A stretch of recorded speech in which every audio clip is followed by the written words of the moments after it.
What is up, guys? Welcome back to the Zach and Pat Show. I'm Zach. I'm Pat. This is the show about manhood, fatherhood, entrepreneurship, and the mentality it takes to be successful at those things. And I'm sure we'll talk about some real estate stuff as well, because that's what Pat and I do. You know, life can be tough. We can lose our identities and struggle at times. This is the podcast to let you know that you are not alone. So if you're someone out there going through these things, this is the show for you. Just a reminder, guys, we are doing the book club for the month of February. This month's book is How to Talk to Anyone, 92 Little Tricks for Big Success in Relationships. So get the book, read it along with us. We'll be doing a podcast on that book at the end of the month. So today is a Thursday episode. That means we've got a guest in studio. He's one of my very good friends, one of my training partners at the gym. He is a father, a husband, an architect, a jiu-jitsu purple belt, the great and powerful Remington Knight. Thank you. Welcome. What's up? Yeah, what's up, dude? Not much, man. On. Thank you. Yeah, First off, you have a killer name. My default answer to all of that is I had nothing to do with it. I just am existing, and my parents are the one that decided to be semi-cool. Do you ever go by Remy? You don't like that, my right? mom will call me that, and the occasional female, but when a dude calls me, that's a little I've weird. never heard anybody call you Remy. No, Yeah. There's a few people in the gym that have before that I'm just like, all right, that's a little weird. Okay, Yeah. I'm about to hold seems like you a little aggressively. So. It seems like a kind of a kiddie type name, sort of. Yeah. I think of Remy Martin, Yeah. but I also drink cognac. So, well. Yeah. I think of Remy Adeleke, the SEAL, who is a director, and you should check out his book. It's pretty cool. Okay. Yeah. Well, why don't you tell the listeners a little bit about yourself? Tell us, kind of your origin story. Sure. My name is Remington Knight. I am, in fact, long story short here, I'm technically, if all the other architects out here, I don't want to get hate mail on it, but I'm not officially an architect because I don't have my seal. So to be an architect, you have to have a professional seal, meaning you have to pass a number of exams. I'm sure I'll go through like how to become an architect here in a minute and deter a bunch of people from actually going down that road. But no, like you said, I'm a dad. I'm soon to be. Yeah, dude. He's got his wife's pregnant with twins. Well, congratulations. Thank you. Yeah, so our world's about to be rocked here in a little while. But yeah, so got a adorable little 2.5, almost 3-year-old that is just crazy. You'd think she was a boy with how like just brash and like just zero abandon for any bit of her health, running around in our house. Purple belt, as you indicated, over at Watson's. I've been doing that for a long time now. But yeah, grew up in and around St. Louis area. Was born in Southern California. My dad was a Marine. Was stationed at what is no longer a base anymore, but basically parts of actual Top Gun was cool. the original Top Gun was filmed where he was stationed as El Toro base. But was born out there, moved when I was like 2, maybe not even that, back to Waterloo, Illinois, which is where all my mom's side of the family is at. My dad, South City, South County kid, grew up in Melville, not too far from here. Sick. Yeah. My dad actually used to hold the record for the mile at Melville for a long time. Sick. Yeah. So he was a pretty darn good runner. I was not as talented as him. But went to standard St. Louis thing, went to Parkway South when it comes to high school. Have always been involved in some form of sport and kind of never stopped. Did track and soccer all throughout high school, was really into soccer for a long time, but was good, not great. And that's kind of really my athletic career on a lot of things. But then was good enough to actually do college track, but only did it for a year. Drury University is where I went, and that's where I got my master's degree in architecture. But went to Drury, did a year of track and field, and long story short, I got to set a bunch of records that are all broken now. High jump, right? Yeah. High jump was my bread and butter.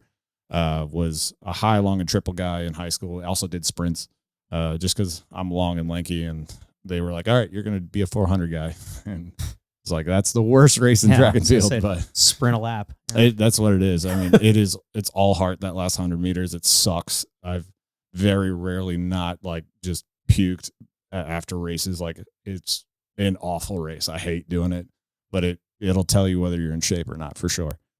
But again, I was good in high school. I wasn't great, but Drury was starting a program. I was actually the first signed track athlete at Drury University. Sick. Yeah. So like I said, it set a bunch of records that are all broken now.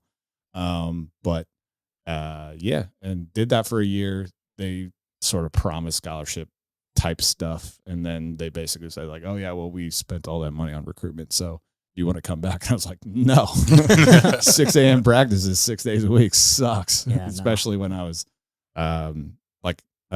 you didn't say it, but yeah, we talked earlier. I sang on scholarship for basically kind of like an elite touring choir in college. That particular program, basically every other year you'd go internationally. My freshman year, we went to Italy for 3 weeks. Basically started in Rome and worked our way north. Got to do a lot of really cool stuff. I said earlier, my resume is way cooler than my ability. I'm a pretty decent karaoke singer, but I'm very much retired when it comes to mostly singing now. But I got to do some really cool resume things. I sang mass in the Vatican. I sang mass in St. Mark's, which is where like a cappella music was invented, really. That's cool. Yeah, it was pretty cool. But yeah, that's kind of like up to high school. And then after that up through college. After that, graduated with my master's in architecture and tried to find my way in and around different spots in the St. Louis area. St. Louis is, I will say, this will be a little controversial, but not a great city for design. There's a few firms out there that do some really good stuff, but not a ton of like crazy design stuff you'd see. I mean, where's an example of a place that has like outstanding design qualities? I mean, all the coasts, like you look at New York and you look at LA, obviously they take a lot more risk and they've got the cash to be able to do so. I would say, honestly, even like in the local area, like, or local-ish area, like within our state, Kansas City's got a lot of really cooler designs than some of the stuff that happens in St. Louis. St. Louis kind of puts itself in this like pigeonhole of brick design. You know, we've got some really cool history. Obviously, like we have a really cool, like modern architecture with the Arch. 3 blocks from that is the first ever skyscraper with the Wainwright building. This is the first skyscraper ever. I didn't know that. Yeah. Oh. Burgundy, like brick building that's like long, thin, but it's like pretty red looking brick. And there's a placard on the side that says first ever skyscraper. So how many floors is that one? That's a good question. I don't know. I think it's like 10 maybe. 10 stories. Boom. Okay. Look at that. Damn, you're good. You'd think I'm an architect or something. Yeah. It's like he does this for a living. Yeah. So did you always want to be an architect? Was that something like you kind of grew up No, not at all. Like how'd you go down that path? Well, so my dad, the Marine, he's very much the engineer analytical guy. So my dad, when he was in the Marines, he was a jet engine mechanic. Wanted to go down the whole like actual like fighter pilot, but obviously there's few and far between the guys that actually get to do that. But he was in the Marines, did that for a long time, then went into the car industry and was a mechanic under that for a long time, and went through a lot of different battles of like the volatility of like strikes and different things like that. It was a rough go. And my mom is very much on the artistic side. So she, used to do like murals of paintings in like my baby room or like different stuff. So I'm very much a meld in between those two. So I was going to say architecture, like engineer and art and artist, like very much so. The funny thing is like a lot of people think like you have to have like decent like math or like have a decent understanding when it comes to like a pretty advanced level when it comes to some of the engineering side of that for an architecture degree or even to become an architect. No, not at all. A lot of like the super complicated like formulas, like I always like joke to Matt Engelbart, like talk about like concrete deflection. I don't calculate that. That's a structural engineer that does that. If you're hiring an architect to do like a pretty significant building, you should have a structural engineer. If you're doing anything outside of the building, you should have a civil engineer, mechanical, electrical, plumbing engineers. Like a lot of that stuff is held through the contractor side these days, but meaning it's a method called design build. the typical method for architecture, and basically it would go design, bid, then build. A lot of times now, to fast track some things, they'll go design build, where the contractor bids out a set from the architect, then hires subcontracting engineers, and then they go after the fact that we've designed the build. Then we basically fix some things off the back end and go through with design at that point. Okay. Cool. So how did you, I mean, I know you don't exactly, I mean, seems like most of the stuff that you do is like sound studios and stuff. Like, how did you kind of get into that? So, or like, I guess the firm that have you always been with this company? No. So right out of school, I worked for a company called KAI, and they kind of do a little bit of everything. They're a pretty big firm, but they have satellite offices kind of like all over the country. But their little housing, it was like basically large apartment, multifamily, like 200 unit places like all over the country. That was like all they did. And I was a contract employee right out of school. It was 2013. Architecture firms were just starting to get successful again after the whole housing crash. And they started to hire people again, at least low, intern level people. So I was contract. Then I got a call from a guy I know really well, who basically wanted to hire me on as a full position, but they were primarily medical architecture. So I did that. I was there for about 6 years. Okay. And did a lot of medical stuff all around really the BJC network of people. Did a little bit of stuff at Mercy, but if you have walked anywhere near the building in Kings Highway, I've done. It's been under construction forever. For fucking 10 years, I feel like. So, well, like the new thing that they're building right now. Yeah. The demo of that tower that was there before, Queenie Tower, I was I'll call it the concept artist, as well as the logistics person that helped. The project was literally called the disentanglement, because you're taking a building an active hospital that was built in the 1920s that is attached to a building that was built in the 1950s, and all of it is sitting on top of the main power source for the entire facility that has more than 5,000 people there every day. Right. So you have to figure out how to demo a building on top of all that. And so it's a pain in the ass. But so basically that was like a 2-year process of just removing that. And now they're building what is phase 3 of, I think, 6. So you're not involved with that? No. I don't do medical architecture anymore because I don't work for that company. But okay.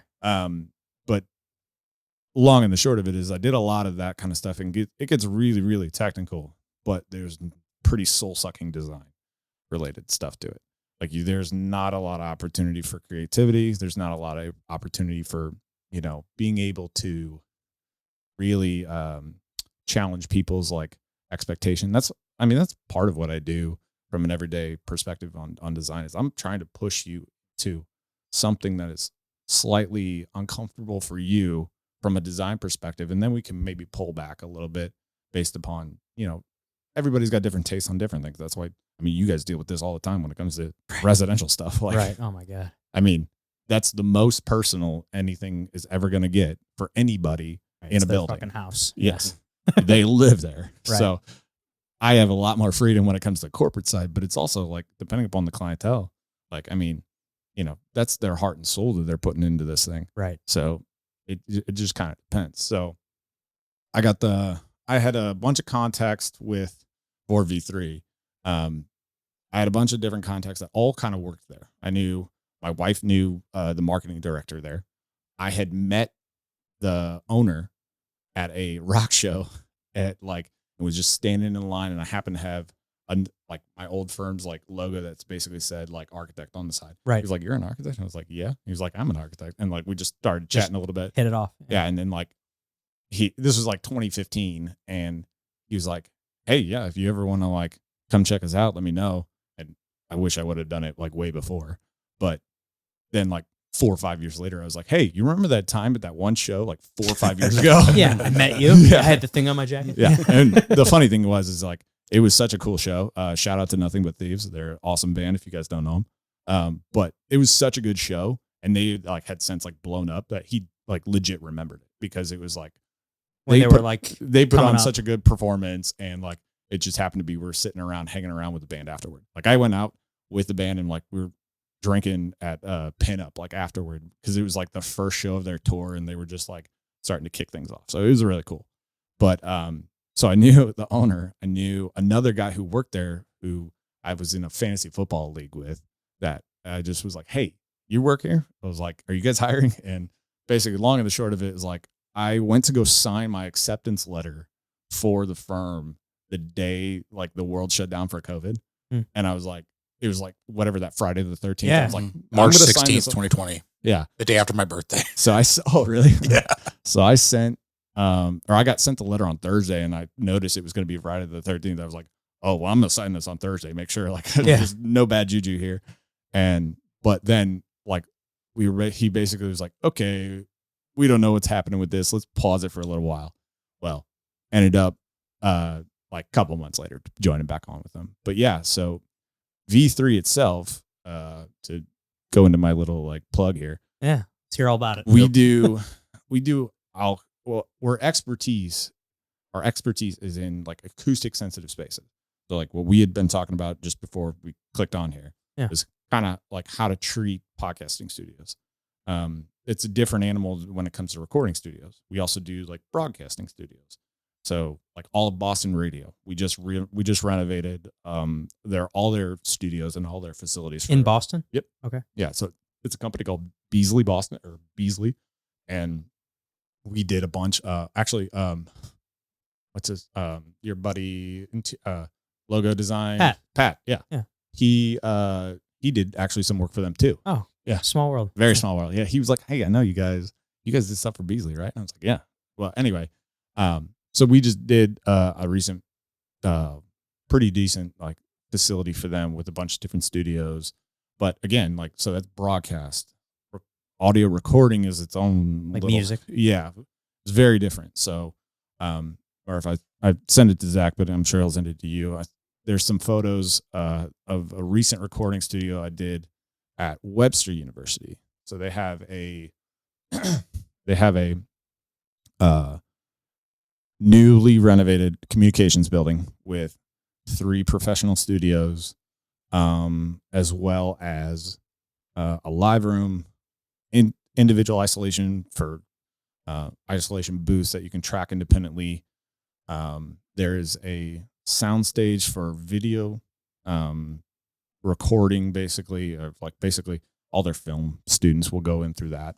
And that was where we got into some new emerging technology of all the stuff that like Disney is doing with, there's a company called ILM that developed basically LED paneling walls, or a TV essentially, but it's a grand scale. They call it the volume, and it's 270 feet in diameter and like, I think it's like 60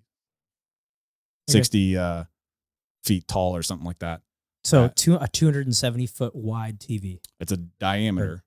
Diameter. So it's okay. it's like a cylinder. So it's 270 feet wide. It's 60, 70 feet tall. Holy shit. And so the ceiling panels are also TV. Everything is a TV. And the reasoning why is, so traditionally the way that all these, Marvel movies and everything has ever been done was they did it through green screen. Mm-hmm. So what you have to do is like all those actors have to pretend what the hell's going on. Right. Like during all this, they're like, ugh. Oh my God, Thanos. Yeah, totally. Now they can just cast it onto the TV. They build the environment digitally, and then they put the environment in the space of where they're at. That's pretty sweet. So when you look off into the distance, it looks like you're looking off into the distance of whatever, like Sandstorm. Yeah. And I think it's Kevin Feige, as well as what's the guy who's RDJ's assistant? Jon Favreau. Yeah, Jon Favreau. So Jon Favreau was like the big proponent of this and the big push for the Mandalorian. Mm-hmm. So what he did was, because the Mandalorian has like that shiny armor, doing green screen, that's like a giant pain in the ass. It's almost borderline impossible is what he described it as, was because the green screen is going to, it's emitting light onto that armor. So that's green light being put onto the green subject screen matter. Right. So they would then have to digitally remove it and or cast what they're wanting to put onto the background. Well, So it's like impossible for them to be able to do that. They were like, all right, well, we got you got to use new armor. well, it's either Yeah. paint the armor, which Right. wasn't what he wanted to do. He wanted to be Keep it chrome. shiny. Yeah, shiny. Yeah. So basically, like they developed this technology with ILM to be able to put basically the subject matters into these environments. Well, that has now trickled down into private sector as well as educational stuff. Now, we're not 100% confirmed as to whether Webster is the only university that has this capability in the country. We pretty confident we're the only ones and I say we because I was very much a proponent of putting it in there. But I think they're the only ones in the Midwest that has the capability of basically doing everything you're talking about. It's a smaller TV. Basically, it's a 20-foot by 11 TV that they did this on. And it all stemmed from a conversation I had with one of the faculty members in the hallway right before we started construction. So we were going to build them a traditional green screen, and in construction costs, the way things are today, that's expensive. Right. It's going to be about $100,000 to do like the full size one that we wanted to do. And I was like, I'm building some TVs for performance studios. I was doing a Hard Rock Cafe or Hard Rock Studios in New York at Times Square at the time.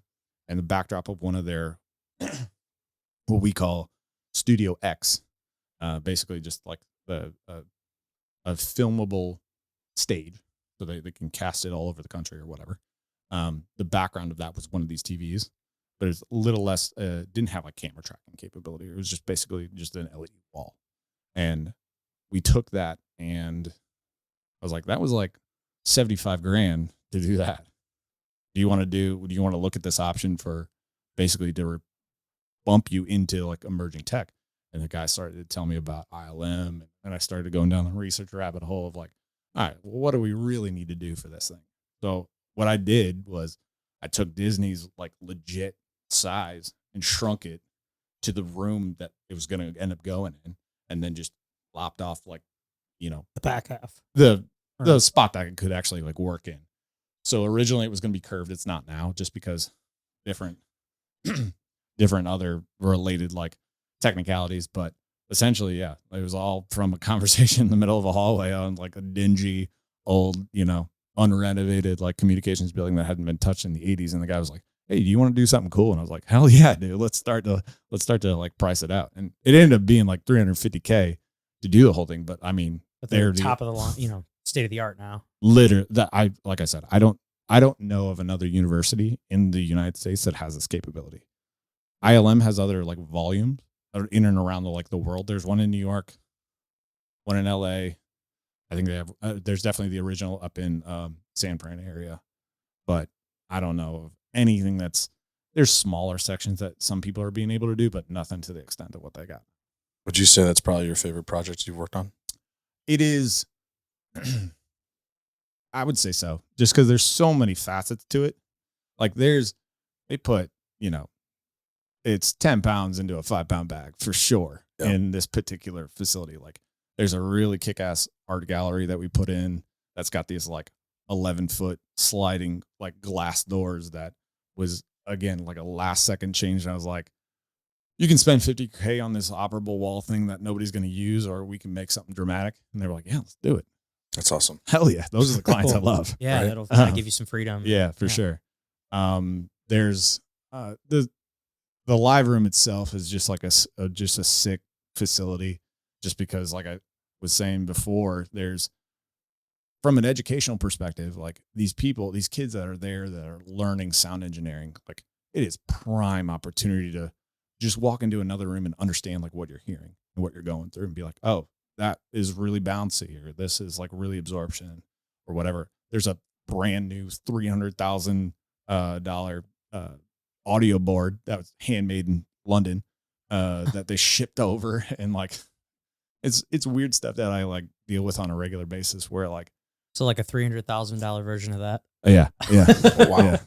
But it's like got this like specialty walnut trim. Oh, cool. That like it's wild. So the guy who like was responsible for all the equipment orders or whatever, he was asking me, he was like, what should we finish the table with? And like gave me like a couple options or whatever. I was like, okay, well, let's start to look at like different things. And then I'm talking to this dude in London, I'm like, hey, what can you like do that's like black and ebony? Because like the whole facility is like basically like little pops of color, but it's basically black and white and like raw material.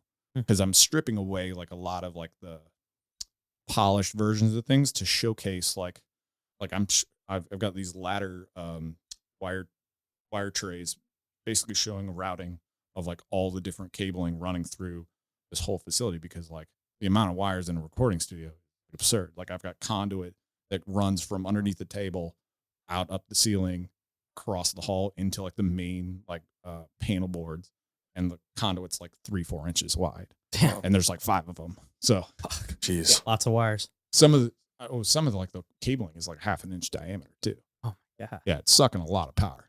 But yeah, so he was asking me, I was like, what should we finish the table? I was like, buddy, it's your table. Yeah. Like, I'll give you my opinion, but I mean, you're the one spending $300K on this table. You Make it whatever you want, man. Yeah, you pick what you want, and I'll kind of design around it. Yeah, that's cool. Yeah. That's awesome. I heard, and you might know more about this, out in Chesterfield. I heard they're building a sound studio out in Chesterfield. Yep. So, you know what's going on with that? So what they are building out there is actually really, really cool. It is essentially a large performance space to test and basically for these large acts like Drake, Taylor Swift, Mhm. like I think Rolling Stones were doing something out there too. But none of those guys can showcase or test out or really like play with like how they want the performance to look ahead of time, because you got to rent a stadium to be able to do so. Right. So they'll rent a stadium beforehand, set it all, see it. They don't like it, they're kind of screwed. Mm-hmm. And to rent a stadium is a significant chunk of change. Right. There, you can go out, rent that place. Say, hey, we're going to try out some things for like a little while, really get it dialed in as to like what we want, light, sound, show, fireworks, whatever to look like. And then we can go take it on the road. Damn, so it's like a test spot for for big acts to go out there and like, hey, this is what we want our final show to look like, and this is trial run. It's basically a playground for them to figure out what they really want their shows to look like. Man, Did you guys have anything to do with that? We did not. My boss knows the owner and has talked with the guy a decent amount, but I don't know the story as to like who or why, or I honestly don't even know who's building it. I know it's been a long time, but it's also huge. It's massive. Where's it at? It's like right in the valley on like Off the airport road. Yeah. Behind the new Maryville ice rink. Oh, okay. I know exactly where it's at then. I mean, you can see it from pretty much anywhere. Yeah. Okay. It's I just massive. don't go out big. that way too much. I mean, the fly space, like the height above like the stage is like probably 200 something feet. Oh Like, fuck yeah. it's you huge. Can't miss it. like, yeah. Shit, dude. Nice. So Because they got that private airport too that they can just fly in and out of. That's the that other makes part sense. of it. Yeah, 'cause they the just fly access right for them in. just get in and out. Yep. Yeah. No one's the wiser that they're here. It's Yeah. hyper convenient. Yeah. That And makes sense. quiet. Right. Well, I know you've designed a bunch of cultivation, cannabis Yeah. cultivation things too, right? That's been kind of your other little niche, right? Yeah, Sound so- studios. so That's we did- like such a funny Yeah. So V3, Weed and music. weed growing facilities and sound studios. Yeah. I mean, they go well together. They kind of do. They definitely have interesting clients, or they are interesting clients, I guess, the way to phrase that. But no, yeah. So V3 does like a lot of random stuff. We basically do everything, and we say with everything with the exception of residential and healthcare. Okay. Now, we've also done a decent amount of both of those, or at least, I mean, my resume is I've got a shit ton of medical stuff, and then I've done some residential stuff there too. So it's not like we won't do it. It just has to be the right project. Like I had our buddy Connor. Yeah. He had it was like his partner had their parents or whatever wanted to build like a brand new home. I was like, okay, what are we talking about? Like, is this like a $500,000 project, or is this like a $4 million project? Like, what are we looking at? Like, if it's a $500,000 project, we're not necessarily the person for you, just from the standpoint of like the amount of time and effort for me to build a custom home for you. That's going to come with a custom cost. Mhm. Right. So there's not a whole lot of wiggle room there within a $500,000. Now, if it's $4 million, that's a different story. Luckily, I've got a buddy of mine who Shout out to Schaub Projects. My buddy Drew Schaub, him and his dad, they do like elite level residential houses. Like Good he to know. did he did a house out in Lake St. Louis, $30 million home. Oh, wow. Didn't even know they made them that big out here. Oh yeah. Out there. Yeah. But that being said, the guy who built and commissioned that, he's in jail now for embezzlement. So, Okay. yeah, just FYI. Was it hidden in the house though? They did have secret passage escapes into it. Yeah, it was pretty dope. The cornices like in the ceiling were patented, so nobody else can like put those into like their design. Wasn't he a sports agent? I don't know. Because I know that there was another guy that got in a lot of trouble out there. That was a sports agent. I thought he was an attorney, but maybe I'm wrong. I guess Lake St. Louis is just known for bad people. I guess that's where you go. Yeah. I mean, this house was like crazy. Like the roof was like brand new slate roofing that cost $750,000 just for the roof. Bro, Yeah. I had a client that put they put a slate roof on. He bought the house and we ended up selling it 2 years later. And all they did was put a slate roof on, and just to tell me, I mean, because I think it had a slate roof, and so he wanted. Or no, they didn't have a slate roof. He put a slate roof on. Why? And it was like, dude, it was like a $70,000 roof on a residential house, and I'm like, dude. Don't do slate They had roofs, people. and another thing that they had to do, they had to reinforce. Yeah. They had to Everything reinforce 'cause it's so heavy. because it's so heavy. The Yeah. amount of weight. Yeah, you're like 10xing like The asphalt weight. shingles. Yeah. Yeah. They was like, they had This to house go is in. and literally gonna they sink. had to go in and reinforce the roof, and it was Yeah. just the whole thing. He's like, yeah, it was like, I think he said it was like $60,000 or $70,000 on a 2,500 square foot house in St. Charles. Yeah, It's not adding that much value to the house. No, I mean he was fortunate enough because they bought it right in 2020 and we sold it in 22. So okay. we hit that big boom and Yeah. he was able to sell it and make a profit. But if it It's wasn't a for one-off. that, bro, I was like, woof, you guys definitely cutting it close. Yeah. For sure. Yeah, I mean that house it's crazy. Like Mitt Romney did like a fundraising function there. Uh-huh. Like Damn. the office for like the main like office, like his den had like custom leather paneling as flooring that was heated. So like he could walk on warm leather like, in cold mornings. And like not it was like the level of detail that was in stupid that. money. Oh Yeah. yeah. Like I said, you can add up to 30 million pretty quick when you start to do stuff like that. Yeah, It that definitely doesn't surprise me. does not strike me as surprising. Mitt Romney would have a heated floor us normal peons would never experience. It wasn't Mitt Romney's It was the house. house he was talking about. Just where Oh. he did the function at. I'm yeah. sure he got one Oh, for himself though. Yeah, I'm sure once he felt that, he was like, "Oh, I need this." I gotta walk Right. around barefoot on leather, Yeah. on heated leather. To me, it just sounded like my feet would sweat. But Yeah. Absolutely. Yeah, But anyway. it's like I don't know if I'd like that. I think there are some privileges that like come with like fame and money that it's just like, do you really even want this? You really need a heated floor. In the bathroom. That's fine. Yeah, That's I like heated that bathroom idea. flooring, I would love that in my house. Yeah. But yeah, I'm not Yeah. doing that. I like I- carpet enough. Like that's fine. Yeah. Yeah, some heated floor would be nice, I guess, in like the winter when you walk into the bathroom in the morning, take a pee. Yeah. Nice. But no, to your cultivation question. So, so V3, like, we started to go down a route, and we started to do, in the big boom of like when St. Louis decided to go rec, a lot of investors came in and started to want to build. There was certain zones in St. Louis where it was more feasible for guys to be able to build. There's sort of there's three different licenses. You can get a dispensary license, you can get a lab license, or you can get a cultivation license. So dispensary, it's where you're selling, it's retail. Lab is the gummies, the chocolates, the infusions, the oils, all that kind of stuff. Cultivation, just growing weed. And not everybody got all of the ones that they wanted, but we had a decent amount of clients where basically they had some cool is cool not only from their brand perspective, but also from the fact that they were wanting to build decent sizes. Now, what actually gets built in the real world versus like what, in concept in the beginning is always very different. People need to understand that one about architecture. Your idea from the beginning is most likely going to differ by the time it gets finished in the end. Right. I think a lot of people don't necessarily understand how long and how complicated it is from day one of idea of a building to when you walk in and turn the key to walk into your new facility. Like on a cultivation, like 100,000 square foot cultivation facility, that's years we're talking about.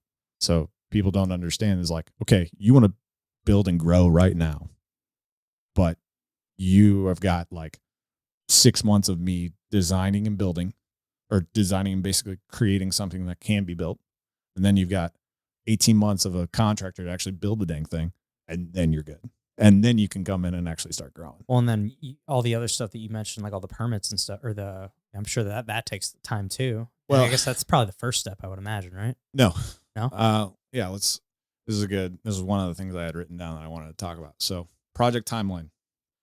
Zach, you come to me with an idea of, I want to build, let's use weeds since we're talking about it.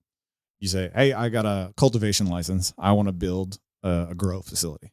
All right, let's find a site find a site and or existing building. If we go existing building, things are potentially easier. And I use the word potentially because no existing building is exactly perfect. Yeah. It particularly for cultivation, because I have to have a room that is going to be sitting in like 70% humidity at all times. And it has to be like basically the variability for heating and cooling in that is going to be pretty tight windows. So I have to use high grade stuff. All the grow lights are not, I'll call it energy efficient, right? Because you got to put a shit ton of light because you're growing it artificially. Right. It's got to be like the sun inside. Yeah. So basically you're taking a bunch of just mechanical and electrical and plumbing costs, because water, you have to water all these things, and there's different methods for different growers, and they all have their own hydroponics. That's definitely one of them. But so basically you're quadrupling your cost when it comes to mechanical, electrical, and plumbing.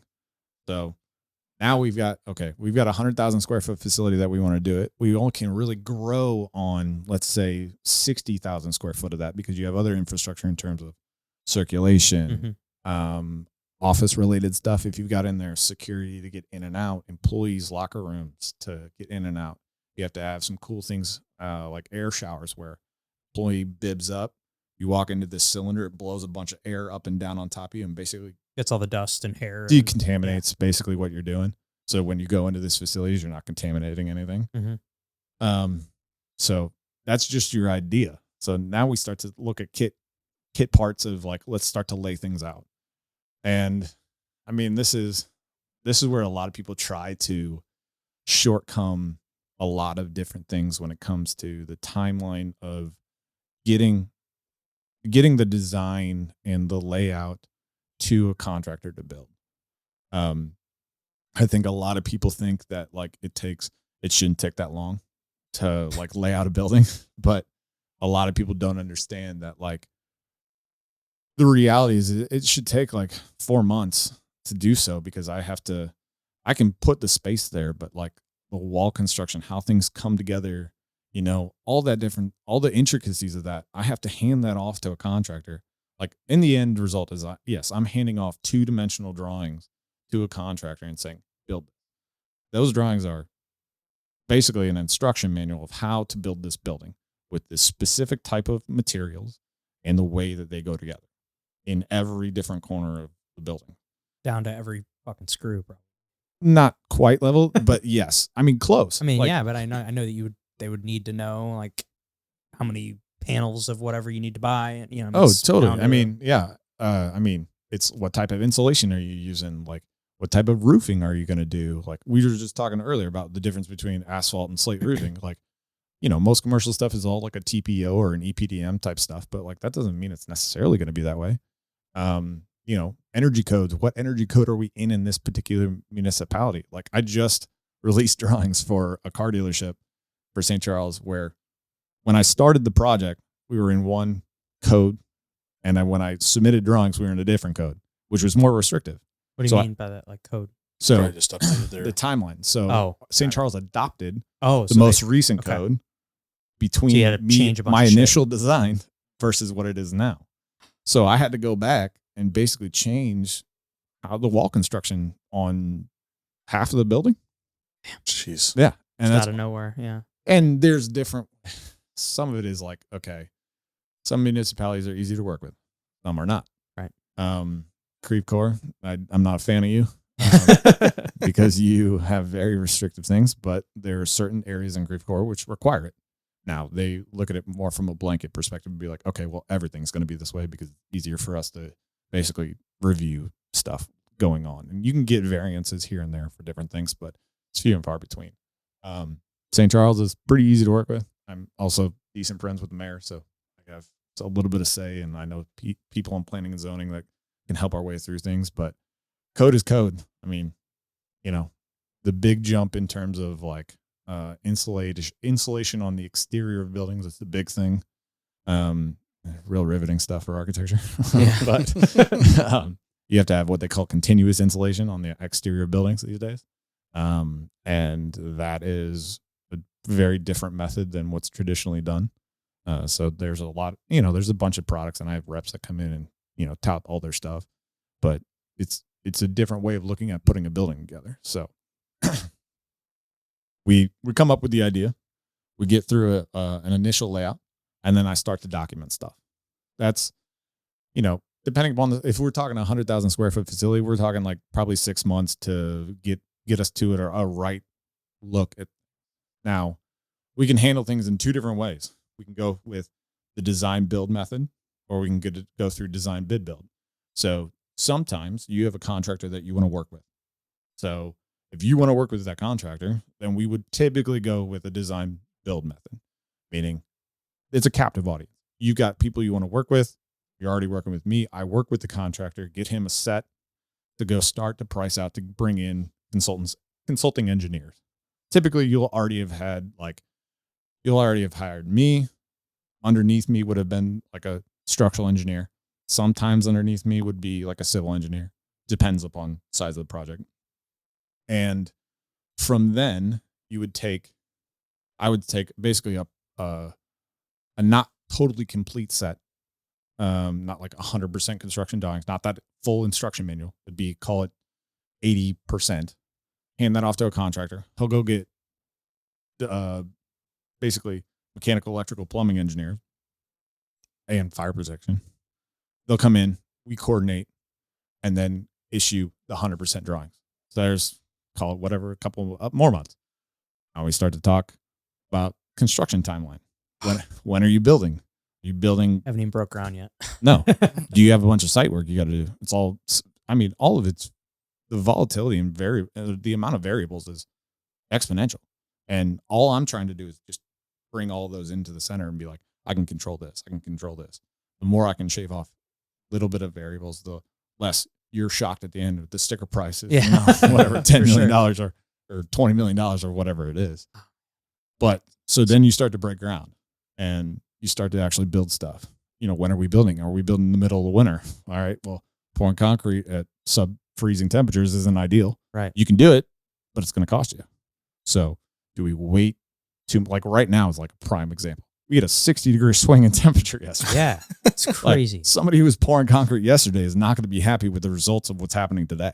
Right. Because overnight, basically, that hardened too fast for the mixture that they put into the ground. Right. So if anybody poured concrete, I feel sorry for you. Thanks a lot, Missouri. Yeah. Yeah, dude. I mean, it was like almost 80 degrees yesterday. It was 84 degrees and it was 29 last night. Yeah. Brutal. I know. I stepped outside this morning, so you got to be fucking kidding me. Yeah. Yeah. But yeah, so during construction, like this is another thing that people don't think architects are involved in. And this is probably one of my broader things. If anybody, I'll get to that diatribe here in just a second. But people think architects are, as soon as I hand over drawings to a contractor, I go away. And there are some architects that do that. I'm not one of them. Typically, the people who do that kind of thing, I won't say they don't care. I'm just saying they don't have the experience, or they don't have it written. Sometimes it's not even written in their contracts. Like if you do not have what they call construction administration services, meaning I'm overseeing The construction. I am Almost like the general manager essentially. Yeah. So like you've got, or general contractor. no, general manager is the right way to approach it, because so the manager, like baseball reference. Yeah. Manager is the guy day in and day out. Manager, or basically the general contractor, is that manager and or superintendent. Same one and the same company. I am then the GM saying, hey, I gave you all these parts and pieces to build it in this way. So you are contractually obligated. That's why it's called contract documents, not construction documents in the real world. That's what it's called. You have to build it this way. Now, if I go out there and you're building it the wrong way, I can tell you to rip that shit out. Yeah. Now, not a whole lot of people have the balls to do that these days because they're like, you got to be a team player. You got to, Sure. you know, all that kind of crap. But I mean, I spent 6 months of my life, you know, designing this. Yeah. designing you and guys are all scrutinizing. fucking it up. Yeah. But seriously. And that's where there's a decent amount of animosity between contractors and architects. And that's primarily the reason why. I'm sure. Yeah. But you guys probably seen as the bad guy. Oh shit, he's here. He's, Oh. you know, I hope we've been putting this together right. so one of the first jobs I ever went on job site for, I was 23 at the time. And I go out, it's a really simple thing. Like I knew what the hell I was doing in terms of like, I can actually push back as to like, it was like building a wall. It wasn't complicated. And contractor, I can show up on site. Contractor's like probably in his early 50s. Again, I'm this 23-year-old kid. Yeah. And I don't think he knew who I was like whenever I got on site. But he's just, you know, kind of shooting the shit with me. And he's like, man, I fucking hate architects. I hate punch lists. Punch list is basically me going through at the very end of a project and proving whether he did something right or not. And he's in there, I fucking hate architects. I hate punch lists. And I'm like, just didn't say anything at the time.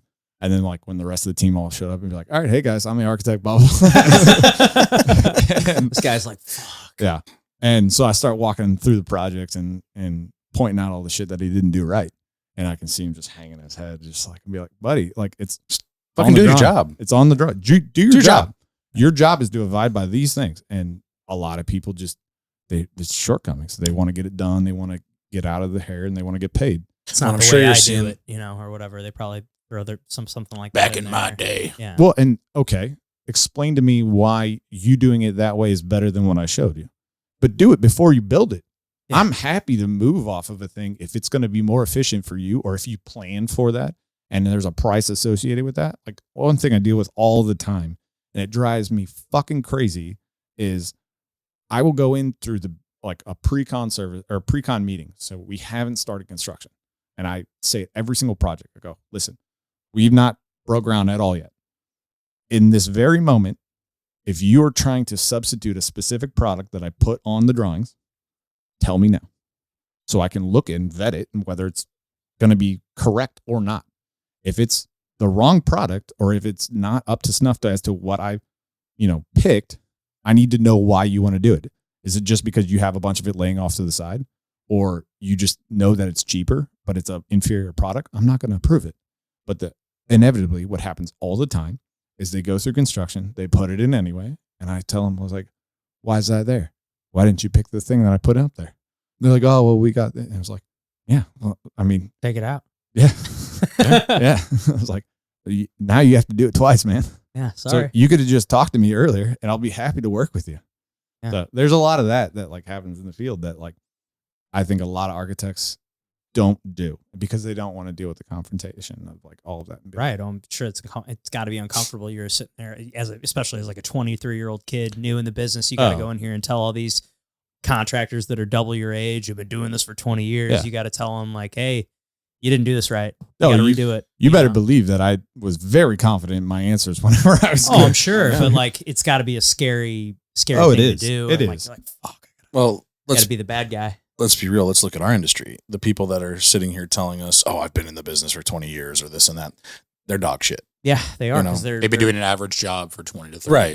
years. Right. And here we are. You're putting out a product that's top of the line. You want top of the line work. Makes Right. sense. Makes complete sense. Same to what I was saying earlier. Custom home comes with custom costs. Right. Right. Like, Yeah. you want a kit home, we could do that. Right. But listen, we have to have the conversation of like, what's your budget? That's, I mean, That's honestly, probably the first question, right? it's almost always. And, now is probably the hardest time in history to gauge what things are going to cost. I have projects I've done recently that were $430 to $450 a square foot. But then I have projects that were under $250. Yeah. and it all depends upon size. We're potentially doing a bunch of park work again, which I used to do at previous firms, but an existing client is actually not even like the client for the park, but he's a landscape engineer or landscape architect that contact. Anyway, he came to us and was like, "Hey, we're doing some cool stuff. We want to bring you guys in, but we need some initial budgeting." I'm like, "Boy, let me work on that for like a little bit." And I had to go back through because the prices I did my park work in 2016, 2017 aren't even close to what shit's to what is now. Yeah. Yeah. And even like I did a pretty kick-ass pavilion for my in-laws, a little pergola thing that they gave me free reign to design. And I'm there all the time because I got a pool in the backyard. But the cost of that was like at the high end of like lumber costs. That's still probably going to be less expensive than what it would be to try and build today. So it's budgeting stuff is really, really hard right now, but we are starting to see things dip a little bit, at least from, I think about a year and a half ago was about our peak. But I mean, it really all depends upon, it's like labor timelines, like everything's longer, everything's more expensive than you think. And if we can sit and have those real conversations initially, you're not going to be mad at me in the tail end when you're saying, why isn't this done? Yeah. Makes sense. One thing I did want to talk about, and I don't know if we've ever talked about this before, but I'm curious how you got into jiu-jitsu. You mentioned earlier you're a Jocko fanboy. Was that? Yeah. That had to be a little bit of a. So no, I have the very typical answer of yes, Joe Rogan and Jocko. Right? And Jocko. That's what I always say in my class. I'll be like, hey, so what made you want to try jiu-jitsu? Was it Rogan, Jocko? Who was it? Yeah. Now, so they are not the reason I wanted to get into it. They just wouldn't stop talking about it. So I was like, all right, what the hell is this thing? And basically I had an in as to like, so Uzo, right, who we train with, who I'm sure you guys will have on. Yeah, definitely. He, I knew he trained, and I had. And how do you know him? I met him at a high school friend of mine who he went to college with at their wedding, and it was a fun wedding, we'll say that, and met him there. We kicked it off and talked a little bit, but pretty rarely, and maybe hung out a couple other times. But I like socials, follow him on there. Yeah. Kept seeing him talk about it, kept seeing him on podiums, winning shit in local tournaments, or I mean, shit, he even did stuff internationally, and right, he's been pretty successful there. But so I just sent him a text. I was like, "Hey, what's all this jiu-jitsu about?" And he was just like, "Come try it out." And I was like, "Okay." And this was when Kyle had his spot over by SLU, so Watson 2.0, and went in day one. It was like I had my first beginners class with Midiki was teaching at the time. Midiki was a purple belt, I think. And I was like, okay, this is kind of cool. And I actually get to say like I had the standard like closed guard armbar for day one class. So like it was pretty funny just to be like, it's like the stereotypical first people thing that people learn on their first day is like the closed guard armbar. Yeah. So I did, and this was when Kyle was running like a week long like trials. Okay. So he still does that, I think. Maybe he doesn't. I believe it's a free class right now. I think it's just one. Yeah. Okay. Because I asked him to we always get like random people who are like, hey, what's this all about? Same on the other side of the fence at this point. But anyway, so so day one class, I was like, oh, that's kind of cool. And then I was like, hey, I want to try out this like Nogi stuff, and that'll be hilarious to hear your take on this, just because I'm very much not that Nogi guy. Right. So I was like, I was really curious about Nogi. Like I wanted to go like try it out. It's so many people start off and they're like, man, I don't want to wear that gi. It's stupid. Oh, dude. Like I like Nogi. It's fun, but like, I mean, my game. Like, right. 100%. Yeah. I'm like, give me a lapel, man. Yeah. I mean, the first 9 months, you're going to get worked. Yeah. It's just, your body's going to hate it. Like, but, so say you got to be the nail for a while before you get to be the hammer. Dude, I'm still the nail at times, man. I'm the nail weekly. Yeah, Nathan Nolan last night laying on top of me. Like that wasn't fun. Yeah. Yeah. But no, so did Nogi the second day. And I don't know if she might have been gone at this point. But do you know Rose? Yeah, I trained with her down in Florida. Oh, did you? When I went down when I was on vacation, Rose and Toshi? Yeah, I went and met up with them at their gym and, Oh, and sick. trained with both of them. Oh, they have their own gym now? No, the gym Oh, gym okay, that they train got it. out of. Yeah. Okay, cool. You know, I was going down there and Kyle was like, I think Toshi and Rose are down there. Like, you should reach out to them. And I reached out to him on Facebook and he's like, yeah, Sweet. come to this class. And I took I think I trained with, only once. I only went over there once, but it was cool. Yeah, so Rose, I started to go. Kyle was like, I basically said, hey, I want to try this no-gi. He was like, do you have any wrestling experience? I was like, 0. I'd never done wrestling and I did sports with my legs my entire life. I'd never done anything really upper body at all. Yeah. And he was like, yeah, you can go ahead and come try it out. So there's I think he was a blue belt at the time. You wouldn't have rolled with him. His name is Aaron Holderman. He's a beast. But he just ragdolled me for subbed me 11 times in 4 minutes or something stupid. And I was just getting worked for the majority of the class. But Rose was my last roll. Now Rose is maybe 100 pounds. Right. You know, I'm 6'2". I'm not a big dude, but 6'2", 170. I was like, I mean, surely I can do something. Yeah. And so, I don't know anything at this point. I've had one other class. I know how to vaguely poorly do a closed guard armbar. Right. So, and I'm like most guys is like, oh, I've seen the UFC. I can do a guillotine. Yeah. No. And so I tried to hold her in a guillotine and try to do anything to her for the 4 or 5 minute round or whatever we were doing. Couldn't do a thing. She never retaliated. She just stayed on top and just basically made me be not able to solve the puzzle at all.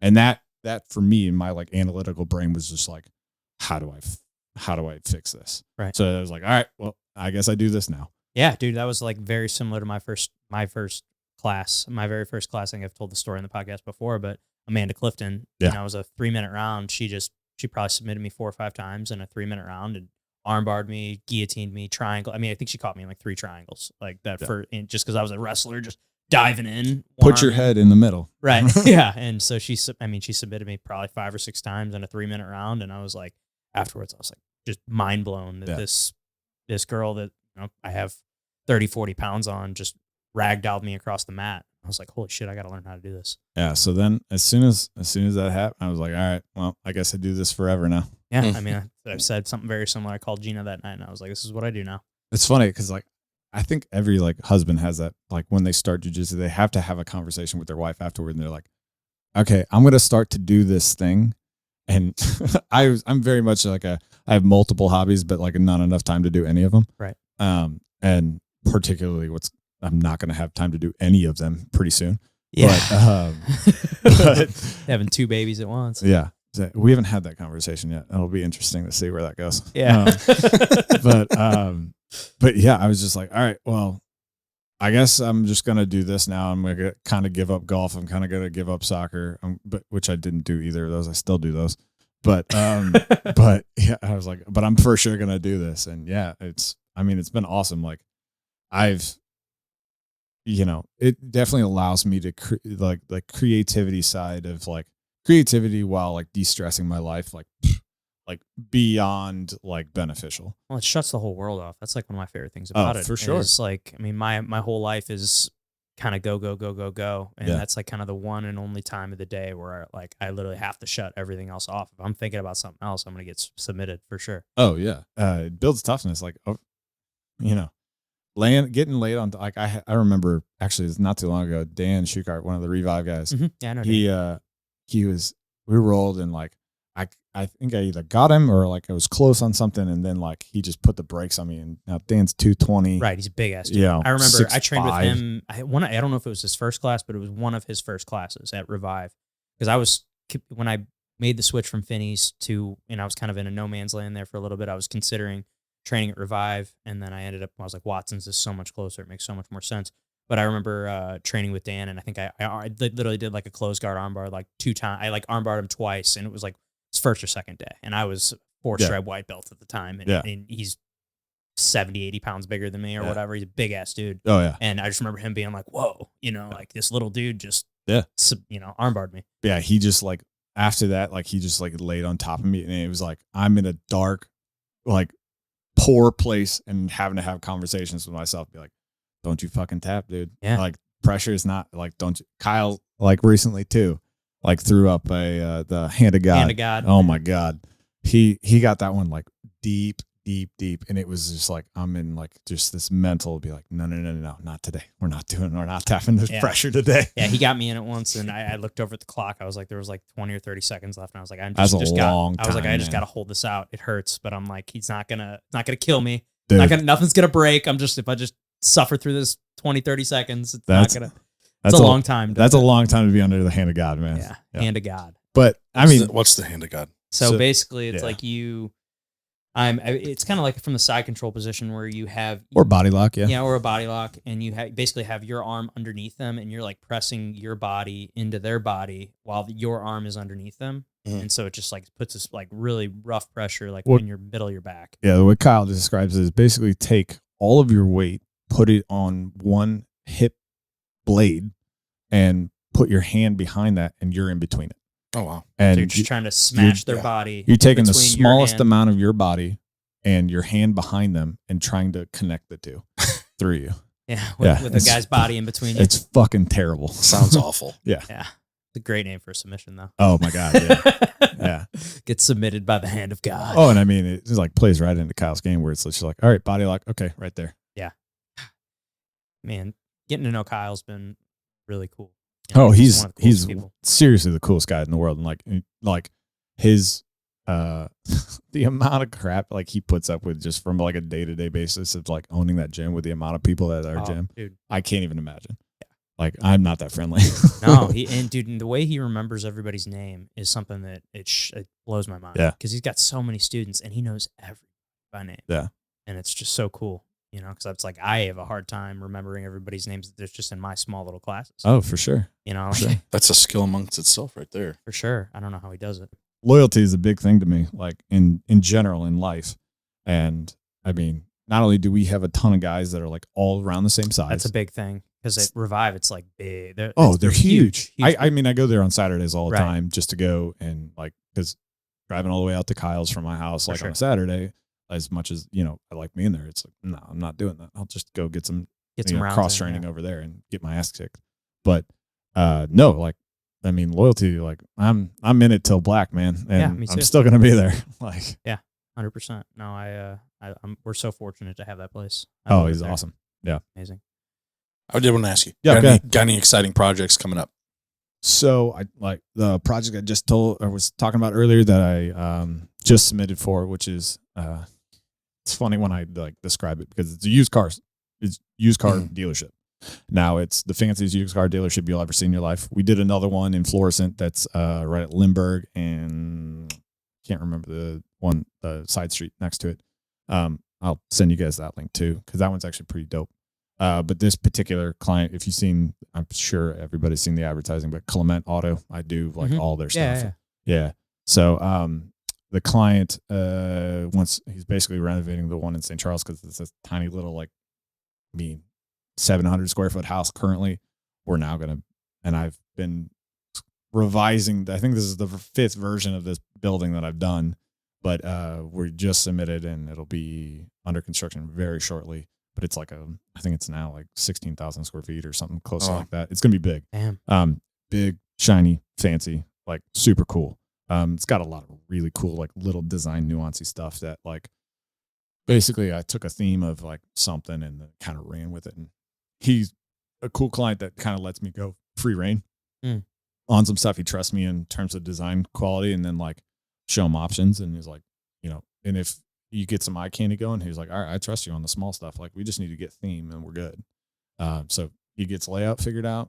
We get theme kind of figured out and then I kind of run. We don't have to go I don't have to sit there and mull over tiny little details. That's cool. Typical. Like there's plenty of clients out there that would be like, all right, what toilet fixtures are we picking? Okay. All right, what do you want? Yeah. Shit, man, that's awesome. That's awesome. Yeah. Well, I guess we'll wrap it up here. But thank you to everybody that watched the show. Please like, subscribe. Remember, we are reading the book How to Talk to Anyone, 92 Little Tricks. For better relationships. So get the book. Pat read with it the along. assist. Yeah, thank you. I was close. Very close. So like, subscribe, tell a friend, and we'll see you guys on Monday. Bye.